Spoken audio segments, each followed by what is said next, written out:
fixing just one of those things could be the thing that takes your business from where it is now to where you want it to be. And here's the kicker. If you're only doing 5 sales a day versus 100 sales a day, ask yourself, which one of these is truly going to move the needle in your business? Because increasing your AOV is probably not going to be it. Hey there, and welcome back to the Bringing Business to Retail podcast. I'm Selena Knight, your retail growth strategist, and if you are here, I already know one thing about you, that you are serious about building a sustainable and profitable brand that doesn't run you into the ground. Today, we're diving into one of the biggest questions I get asked from retail and e-commerce business owners. How do I get more people to buy? Inside of our Scale Your Store Accelerator this week, I was asked not once, but twice, how do I increase my conversions? How do I get more people to buy? And it's an innocent enough question, and one that you really should be thinking about when you're growing your business, because after all, more sales is more revenue, right? And I wish that I could just wave a magic wand and give you the answer. But the simple fact is there isn't just one answer. And anyone who tries to tell you otherwise, they're probably trying to sell you something.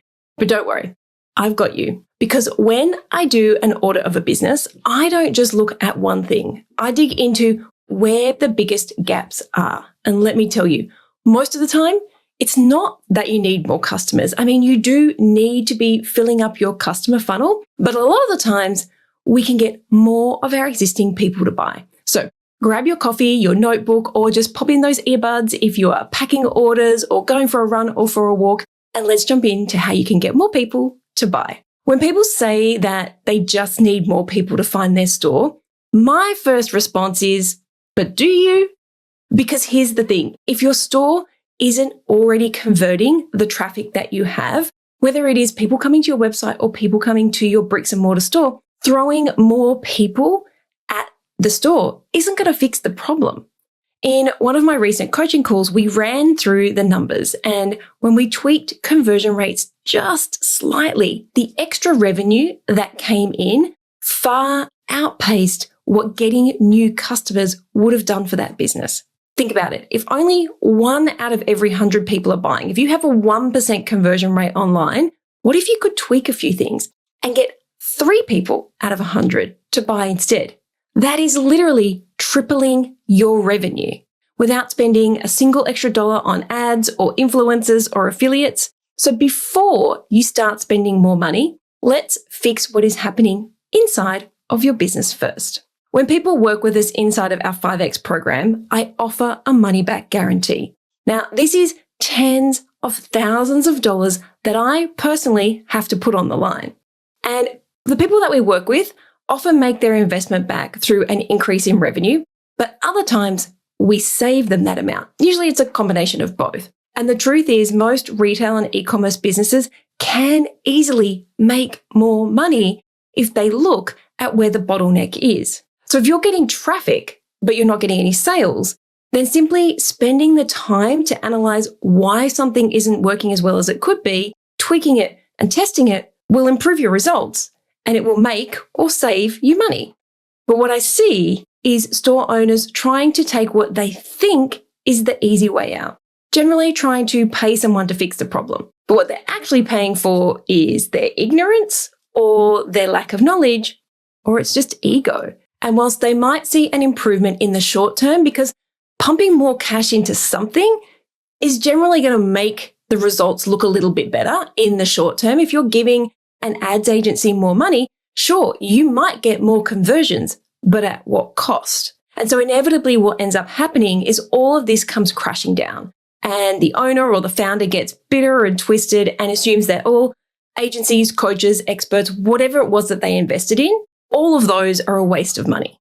Sometimes it is just easier to make more of your potential customers convert. So maybe it's not more customers you need, maybe it's just more revenue per or average order value. So let's say your conversion rate is decent, but the numbers still aren't where you want them. Instead of chasing more sales, what if you just made more money on every sale? One of the things that has happened over the last 12 or 18 months as the economy has tightened is that the average order value for most people has dropped. And I've seen this across the board, just about every industry. People are still buying. They're just not buying as much. So instead of maybe spending 100, they're spending 70. Instead of spending 50, they're spending 30. And so when you're in the thick of it and your revenue has dropped, it is easy to think if you just got more customers, things would change. And so you take a deep breath, you pull out your credit card, and you up your ad spend. And once again, it might work. Sales hopefully do increase, but your ROAS, or your return on ad spend, and your profits, they shrink on the back end. You've got more money going out than you have coming into your bank account. What about instead of spending more money on customer acquisition, you looked at the numbers and you realized that if you could just add $2, $5, $10 to every order, you would have a lot more money in your bank account with no extra ad spend. Increasing average order value is often the easiest way to increase revenue. It costs nothing. Maybe you might invest within an app to put cross-sells or upsells in place in your business, but you can make more money really, really quickly. The thing is, if you aren't getting the traffic, if you are only getting 5 people a day to your website, increasing your AOV will bring you in more money, but the difference is going to be very negligible. Adding $5 onto every sale when you only have 5 sales a day is $25, or just on $9,000 a year. But if you have 100 sales coming in, that is $500 a day, or over $180,000 a year. And that makes a big difference, doesn't it? So think about whether, are you offering bundles or upsells? Can you increase your prices? Are you making it easier for people to spend that little bit more? Because remember, it's way easier to get someone who's already ready to buy and to add one more thing to their cart than it is to convince someone who's never met you before to shop with you, to give you their money. So recapping so far, we're looking at fixing the leaks in our conversion process, and then we increased how much our customers are going to spend with us. So that's the first two. The third way to get more people to buy without getting more people is to make checkout so easy. It is a no-brainer. All right. So you look at the numbers and maybe people are adding to their cart, but they're ghosting you before checkout. This is where I'd be asking, what is stopping them from hitting that buy now button? What is stopping them from hitting confirm order? And we've all done it.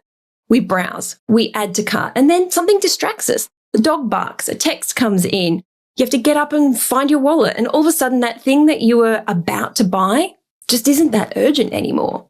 If your checkout process is clunky or overwhelming, you are losing customers who are ready to buy. Oh my gosh, my local grocery chain that I get my groceries delivered from, they have upsells in place at checkout. So you go to cart and it says, hey, have you forgotten something? And it pops up things that you've bought from before. You either click out or you add to cart, and then you go through and you put your details in, you put your credit card in, and you click confirm. But then you have to wait and click a button that says place order. And I can't tell you how many times I've waited for my grocery delivery only to find it's not coming because I forgot to click that extra button. So if you're making your checkout process difficult, you will lose customers and you will lose sales. You'll lose those people who are ready to give you money. So think about it. Does your store offer one-click checkout? Apple Pay, Google Pay? My gosh, Apple Pay has been a lifesaver for me. And I am so quick to spend if I can double-click the button and choose my card. When you look at your store, are you making people enter their shipping address, their billing address, their phone number, and create an account just to be able to check out? Have you looked at where people are abandoning their cart? Is your checkout too clunky? Are there too many steps? Make it seamless, my friend. Make it easy. Make it so simple that clicking buy is the most obvious thing for them to do. When we worked with one e-commerce lingerie, it was an e-commerce lingerie retailer, we made that one change, streamlining her payment options by adding Apple Pay and Google Pay, and bang, 21% increase in cart checkouts. Amazing. Think of what that does to your bottom line. Think of your checkout like a slippery dip, not an obstacle course. The fewer bumps and friction points that there are, the more that sales are going to slide right in. So we fixed the leaky bucket. We've gotten our customers to spend more. We have made it easier for them to check out and give us money. What's next? My fourth way that you can get more people to buy is thinking about whether your store actually makes people want to buy. Because sometimes it isn't about pricing or technology. It's about the experience. Fun story. My brother-in-law loves to dabble in e-com. Sometimes his little ventures work out, sometimes they don't. He just does it for fun. My sister is a nurse, and so my brother realised that there was this distinct lack of cute scrubs here in Australia. And so, as he does, he jumped on AliExpress, he created a dropship site, and he started selling cute scrubs. And you know what? The bad mind-boggling, I know it's bad, but the mind-boggling thing is he does okay with it. The thing is, when I went to his website, because you know me, I'm going to go there and snoop around. But when I got to his website, I went, whoa, this website looks like a scam.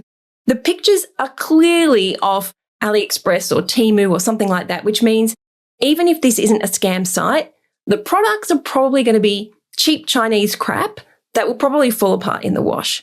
The logo was so bad. The pictures were all different sizes because they were just pulled in from AliExpress. Some of them were pixelated. There were different types of models. There was no cohesion. There was no about page. I literally sent him a message saying, Davo, do you really get sales from this site? All the power to you, because there is no way I would put my credit card details into it. All right, I call a spade a spade. He's my brother-in-law. We love each other. And he's totally cool with it. But fair play to him, he has taken none of my advice, but he still gets sales through that site. But I think he could be doing a lot more. And similarly, I still remember the day in my store. I remember it vividly. What is it, nearly 20 years later, that I watched a woman walk back and forth in front of the plate glass windows. And she finally came in the door and she said, am I in the right place? And she was, but my store didn't match up with what was online. So think about, if you sell premium products, does your branding match? Is the way that you're showing up online, in your socials, in your emails, is it in a way that your best customers would associate with your brand? Because I clearly got it wrong in the beginning. I mean, you're never going to see an unpolished image on a Louis Vuitton Instagram feed. Even if you search behind the scenes, which I did, every piece of content is artfully crafted. And that's because the people shopping there are either artfully crafted themselves or they aspire to portray that. So in my store example, my online store was very chic, modern, lots of white space, beautiful images, easy to navigate. But my store, because I sold eco baby products, was more shabby chic. It was the style at the time, okay? And I thought that store experience was more in line with what people would expect from eco products. But there was a mismatch and the disconnect was confusing to customers. I'm going to say this was my first real life experience with brand cohesion because it never occurred to me that my website should look like my store. And remember, at this point, I had a marketing degree. I had a business degree with marketing experience. I should have known this stuff, but I didn't because they didn't teach me that in university. And I'd never really sat there and thought about it. Remember, this was the beginning of e-commerce. This was back in 2007, 2008, when e-commerce was still new and we were on the cutting edge of making sure we even had websites. So I'm proud of that, but I was not proud of the disconnect. But it's not always your brand. Sometimes it's a physical thing. If you have a bricks and mortar store, if you have a poor store layout, or if you have a poor website navigation, it could be a physical barrier to buying rather than that subconscious barrier where the woman walked in the door and didn't think she was in the right place. When someone lands on your website, do they instantly get why they should be there, why they should be buying from you? Does your brand stand out or does it just blend in? Are your product descriptions making people feel something? Or are they just a list of features or something that you copied and pasted from the manufacturer's website? So step back, take a look at your store like a customer. Walk in their shoes. Does your store, whether it's online, in person, or both, as my case was, make them want to pull out their credit card? Okay, if you are new to the show, you just got a dose of real talk, Sal. No fluff, no BS, straight to the point. All right, so how do we find the fix? So far, we've looked at focusing on actively fixing our leaky bucket, actively increasing conversions rather than spending more money on driving traffic to your store, increasing your average order value. We got all the way to cart and looked at what might be stopping people from giving you their money. And we just talked about those disconnects, whether your store makes someone want to buy, not my brother-in-law's store, or if it does. And sometimes it's a physical sense and sometimes that's subconsciously. All right, we are up to number 5. This is my last point. Okay, if you're sticking with me, thank you so much. So let's jump into the 5th way that we can get more people to buy without getting more people. So inside of my Scale Your Store Accelerator, we help you finally figure out why your store isn't growing and exactly how to fix it. And one of the revelations that I'm seeing is that too often we settle for the wrong people. And that includes our customers. And I get it. When you are starting out, or if your sales have dropped, you are desperate and you will take anyone's money. And that is survival. But there comes a point where you have to move past this. Because if you are starting to change your product mix in an attempt to keep those low spending customers, or you don't understand your customer acquisition costs, so you pull back on specific ad campaigns or ad channels because on the surface, it looks like those customers cost more, but you haven't analyzed on the back end how much they're worth to you, that is when you can end up in this trap. So when it comes to increasing conversions, a question you need to ask yourself is, are you even attracting the right people? If you're running ads or promotions that bring in bargain hunters, but your business is built on premium products, those shoppers are never going to convert. And if they do, they're the ones who ask for refunds, leave bad reviews, or just drain your energy and probably your bank account. So instead, take a deep breath, and instead of trying to sell to everyone, focus on bringing in the people who actually want what you offer. The people who are excited to buy and won't hesitate to click the checkout button. And the funny thing is, if you start marketing to those customers, by default, better customers come along for the ride. And those crappy customers, well, they'll find a new discount store to answer their DMs at 11 p.m., not you. So what's your next step? I've just walked you through 5 different ways that you can increase your conversions and get people to buy more without getting more people. So we're looking at actively fixing our leaky bucket, fixing our conversion rate rather than spending more money on driving more traffic, increasing your average order value. Then we got all the way to the cart and looked at what might be stopping people from giving you their money. Think about this in a physical sense as well. I know the example I gave was an e-commerce example, but think about that in-store as well. Do you make it easy for people to buy? Do you make it easy for people to see where they're supposed to spend their money? Do you have those point of sale really clearly laid out? And is it warm and inviting?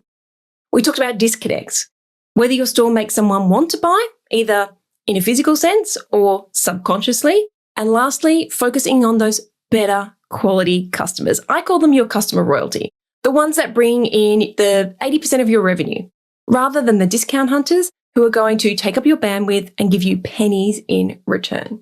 Fixing just one of those things could be the thing that takes your business from where it is now to where you want it to be. And here's the kicker. If you're only doing 5 sales a day versus 100 sales a day, ask yourself, which one of these is truly going to move the needle in your business?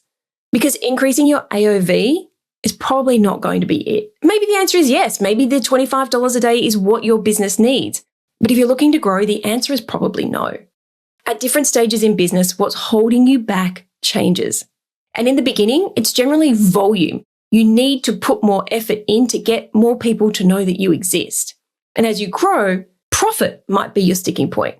I've seen businesses doing $6 million in turnover with no money left over at the end of the year.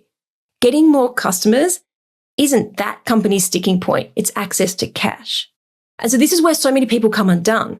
They listen to a podcast like this, they get advice from a friend or a coach, and they see somebody else who's done something that they think is successful. And they talk about what they did and they put it in their business. They put a lot of energy and money trying to replicate something because they're always trying to find that shiny new thing that's trying to propel their business forward. And maybe that thing will be the thing that your business needs. But if it isn't, all that focusing on the wrong thing does, or even worse, doing nothing, all that does is compounding the time it takes to get you to where you want to be. it's opportunity cost. What you do, the path you choose, is at the expense of something else. So here's what I want you to do. Before you put all of those things or any of those things in place, think about what is really holding your business back. Is it cash? Is it customers? Is it operations? Or are you simply not growing because you are doing all of the things and you are stretched to the max? More money is not going to fix that unless the plan is to use that money to hire more staff. And likewise, more staff is not going to fix your business if you have no customers. So look at your business. And then if you need to increase your conversions, look at your numbers. Where are people dropping off? What's already working that you can do more of? Tweak, test, refine, document, and keep moving forward. And to make this easier, I have got something free for you. It is my profit calculator. It is going to help you plug in your numbers and it will literally show you exactly how much more revenue and profit you could be generating by either getting more customers, adjusting your pricing, or tweaking some of those other strategies. So grab it now and start making data-driven decisions that will actually move your business forward. It is totally free and you can get it over at selinaknight.com/calculator. All right, that is a wrap for today. If this episode gave you a little bit of an aha moment, please take a screenshot, share it on Instagram, tag me at @theselinaknight, and I would love to hear what clicked for you. Until next time, keep growing, keep optimizing, and keep making money. So that's a wrap. I'd love to hear what insight you've gotten from this episode and how you're going to put it into action. If you're a social kind of person, follow me at @theselinaknight and make sure to leave a comment and let me know. And if this episode made you think a little bit differently, or gave you some inspiration, or perhaps gave you the kick that you needed to take action, then please take a couple of minutes to leave me a review on your platform of choice. Because the more reviews the show gets, the more independent retail and e-commerce stores just like yours that we can help to scale. And when that happens, it's a win for you, a win for your community, and a win for your customers. I'll see you on the next episode.